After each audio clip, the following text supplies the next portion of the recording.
Psachim Daf Ayin Vav Amud Bet, bonjour à vous tous.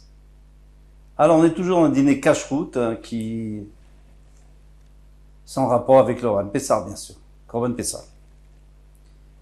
En commençant au de la ligne de 2 mois avant la fin de la page précédente, Amaraf, Bassar Shruta Shamen. On a de la viande qui est d'un animal qui a eu une bonne shritaï, qui est cachère, qui est gras. Shitzlao im bassar nevela. Il a mis dans le même four que de la bassar nevela, c'est-à-dire une bête qui est morte, et donc qui est asura, qui est taref, et asura doit manger. En moment, qu'est-ce qui va se passer? Dans le même four, il y a l'odeur qui passe de l'un à l'autre. Alors, maintenant la nevela, elle est kachouche, elle est maigre, elle n'est pas grasse. Assour, c'est comme assour. Maïtama, mais fatme, mais adane. Si c'était une viande qui était assoura, grasse, alors j'aurais compris que la graisse donne une bonne odeur et ça rentre dans celle qui est maigre, dans celle qui n'est pas grasse, même si elle est kshira. Eh bien maintenant elle est psoula, elle devrait être assoura. Mais le contraire, c'est un grand chidouche qu'on vient nous apprendre. C'est que d'après Rav, même si celle qui donne la bonne odeur, c'est celle qui est kshira, cette odeur va rentrer dans la viande qui n'est pas grasse, qui est maigre, et elle va réveiller en elle une odeur qui va rentrer dans la viande grasse. Et puisque la viande non grasse, elle était psoula, elle était assoura, eh bien ça va être aussi la viande qui était grasse. Ça c'est... Alors il faut essayer de comprendre. La Gemara appelle ça recha, l'odeur. Et vous savez que l'odeur, ça donne du goût aussi. Ça donne du goût. Vous mettez dans le frigidaire des oignons, eh bien vous verrez, ça donne du goût dans le reste. Et pire dans le congélateur. Vélévi Ama, Lévi lui dit, Afilou Bassar Shruta Kachouch. Même si on a pris de la viande, Shruta, qui est cachère, et qui est maigre, Shitzlao im Bassar Nevela Shamed, et il a grillé dans le même four avec une Bassar, une viande qui n'est pas cachère et qui est grasse, alors là, vraiment, c'est sûr que la graisse crée une odeur, une bonne odeur, et ça rentre dans l'autre. Mutar, c'est mutar. Maïtamarecha be'almahu. C'est tout simplement de l'odeur, ve'echalav miltaï, et ça s'appelle pas du concret. La Torah la vérité, la Torah nous a interdit du concret, pas de l'odeur. Avid Lévi Ouvda Beresh Galuta. Lévi a fait cela, il a une fois cuit en même temps du kasher et du père kasher chez le Resh Galuta, chez le prince de la diaspora. Begedi Vedavar Acher, il a utilisé un chevreau et aussi autre chose, c'est-à-dire un porc. Il a mis dans le même four. Et on lui a rien dit. C'est kasher, il n'y a pas de problème. Donc ça, c'est la grande marloquette de savoir est-ce que Recha Miltaou, dans tout le Issour Ve'eter, est-ce que l'odeur, il y a énormément de choses qu'on fait avec des odeurs, tout simplement. On met de l'odeur dans une boisson et on a l'impression qu'on est en train de boire du jus de pomme. Mais en fait, il n'y a pas du tout de jus de pomme.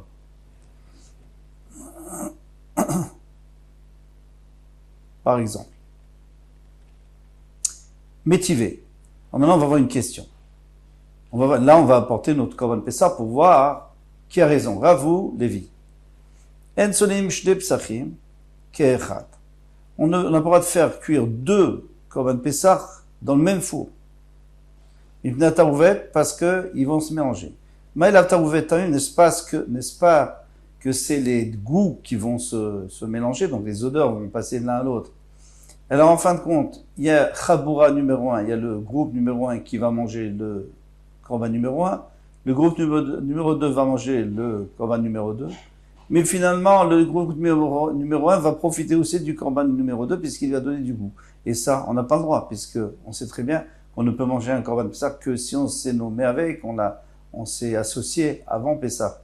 On ne peut pas mettre avant la Shrita, donc maintenant c'est trop tard. Donc on n'a pas le droit.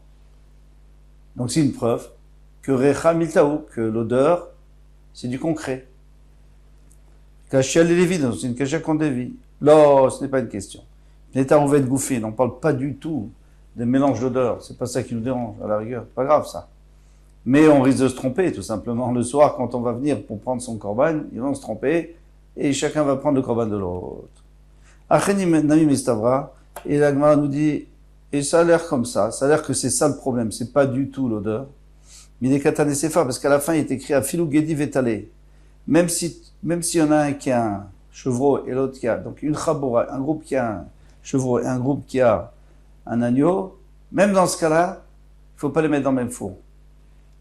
Alors, si tu me dis que le problème, c'est l'odeur, alors qu'est-ce que ça peut me faire si c'est que ça change, si c'est un agneau avec un chevreau ou deux agneaux, qu'est-ce que ça change? Chacun va donner l'odeur dans l'autre. Si tu me dis qu'on risque de se tromper, là tu peux me dire, on risque de se tromper même si c'est Gedi Vetele, bien que tu vas me dire, c'est pas possible de se tromper. Parce que disons que le groupe numéro 1 a acheté un agneau et le groupe numéro 2 a acheté un chevreau, ils savent très bien ce qu'ils ont acheté. Non, ils peuvent se tromper. Ils peuvent se tromper parce que celui qui va servir, celui qui va le sortir, il va le servir et on va lui demander au fait, est-ce que c'est un agneau? Il va le servir et après, ça sera trop tard. Gedi. Si tu me dis que c'est un problème de goût, alors qu'est-ce que ça peut faire si c'est un Gedi avec un talé? Ou alors si c'est deux Gedi? Et la maille, alors qu'est-ce qu'il faut dire? Le kochem ibn tarouvet goufin, c'est parce qu'on a peur qu'il se trompe, ou des assours, c'est pour ça que c'est assour. Aval tarouvet ta'amim shari, mais ici c'est les goûts qui se ressentent, qui se mélangent, c'est mouta. Les mat eveti uta des Rav. Alors très bien, maintenant on a répondu Lévi, mais on a une question que de Rav, parce que Rav lui dit que c'est assour, l'odeur. Alors Rav Yirmiyah, il va essayer d'arranger que ça puisse marcher d'après Rav. Donc il y aura un pshat dans la Mishnah d'après Rav et un pshat d'après Lévi. Le pshat de Lévi on a déjà appris. Il a fait cuire dans 2 casseroles. Quoi? Rav dit qu'on n'a pas le droit de mélanger les odeurs. Alors ici on a dit qu'on a mis dans 2 casseroles, mais on peut pas mettre un korban pessar dans une casserole. C'est le kadatar. Je pense vraiment qu'on peut mettre dans une casserole, on n'a pas le droit, on doit cuire directement sur le feu. Et là, Emma, quel shtek derot? Tu as qu'à dire que c'est comme s'il y avait 2 derot, c'est-à-dire ils étaient séparés. Comment ils étaient séparés? Donc il y avait un grand fourneau, et au milieu, il y avait plein de cendres qui séparaient les 2 corbanotes. Donc il n'y a pas de problème de goût. Voilà, dans ce cas-là, qu'est-ce qu'il y a comme problème? Qu'on risque de se tromper et de prendre le mauvais. Ainsi il nous dit, on n'a pas le droit de faire griller 2 psachim ke'echad dans le même four tarouvet à cause du mélange. Maï tarouvet tamim. Parce que dans ce cas-là, on va mélanger les goûts. Si quoi? Si il n'y a pas de séparation entre les deux.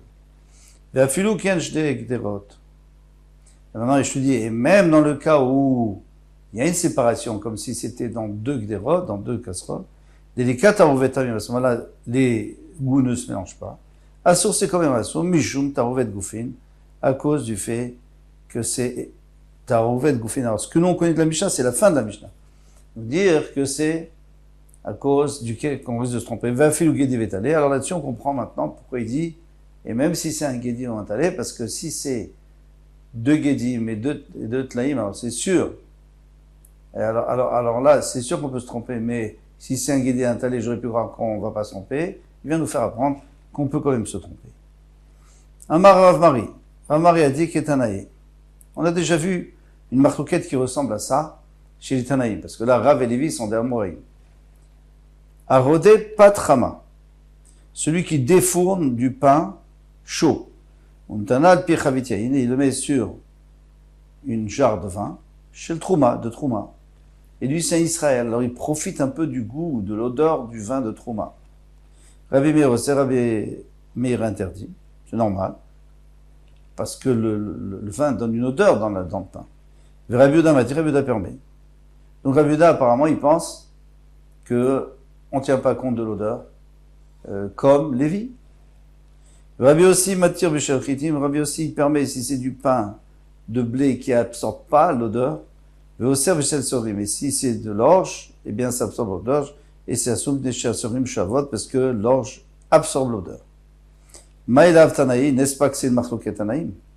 Les Mar Savar, il y en a un qui pense, Recha Lav Miltaï, que l'odeur ne est considérée comme rien du tout. Mar Savar, l'autre pense, Recha Miltaï, que l'odeur est considérée. D'accord? Alors, très bien. On pourrait dire que Rav est content parce qu'il a son Tana avec lui, et Shmuel est content parce qu'il a son Tana avec lui. Hein? Rav a deux Tanaïm avec lui. Rabbi Meir qui interdit, Rabbi aussi interdit. Si ce n'est que le pain n'absorbe pas, le pain de blé n'absorbe pas. Donc il a deux avec lui, et Lévi a Rabbi Ouda. Alors Lévi Vadaï Tanaï. Donc si on demande à Lévi, il va te dire c'est sûr que c'est une marloquet Tanaïm. Parce que si tu dis que c'est pas une marloquet Tanaïm et tout le monde est contre moi, je suis pas d'accord. Mais Rav, lui, peut dire non, il n'y a pas de marloquet Tanaïm, tout le monde est d'accord avec lui, tout le monde. Comment? Le Rav Nema Tanaït, et d'après Rav, tu vas dire que c'est une marloquet Tanaïm, non? Amar Lecha Rav te dira des couleurs d'après tout le monde, c'est l'odeur, ça compte. Lavit Maraladei, n'est-ce pas qu'on a dit sur cette Mishnah pour l'expliquer à Marava, Barachana, Rava, Bachaladi, Amar Shlakish, Bepat Chama Vechavit Tucha Divra Kolasso. Du pain chaud et sur une jarre de vin, tout le monde est d'accord que c'est assourd.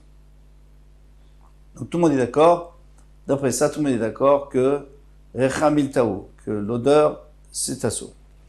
Bepat Sonet Vechavit Megoufa, maintenant si c'est du pain froid sur une jarre qui est fermée, alors du vrai alcool moutarde, d'après tout le monde c'est moutarde, parce qu'il n'y a pas d'odeur, rien. L'onech l'école a Bepat Chama, toute la marque c'est du pain chaud, Vechavit Chatouma. Et la cruche, elle est fermée.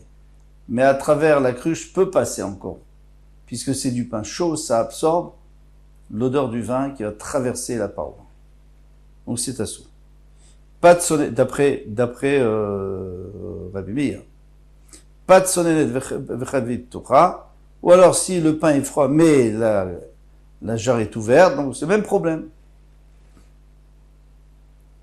Que quoi? Que Rabbi Meir et Rabbi aussi vont interdire, et Rabbi Ouda va permettre.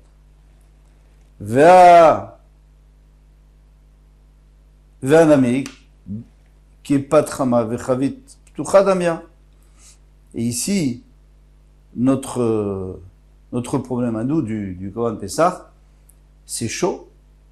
Ve'chavit, ptuchadamia, c'est ouvert. Donc c'est-à-dire qu'il y a un contact d'air entre les deux korbanot. Et c'est pour ça que je dis que c'est assourd, et tout le monde est d'accord avec moi dans ce cas-là. Comme ça dit Rav. Tane Rav Kana a enseigné.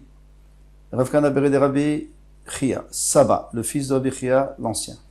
Pachafa min tseli batanour, quelqu'un qui a fait cuire du pain dans le même four, avec une grillade de viande. Eh bien, sur le Chab Ekoutra, on n'a pas le droit de manger ce pain avec du koutar. Le koutar, on avait dit, c'était une bouillie qu'on faisait de pain fermenté avec du petit lait et avec du sel.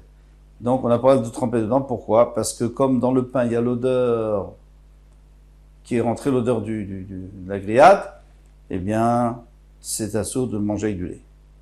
Haobinita, d'idva beade bisra.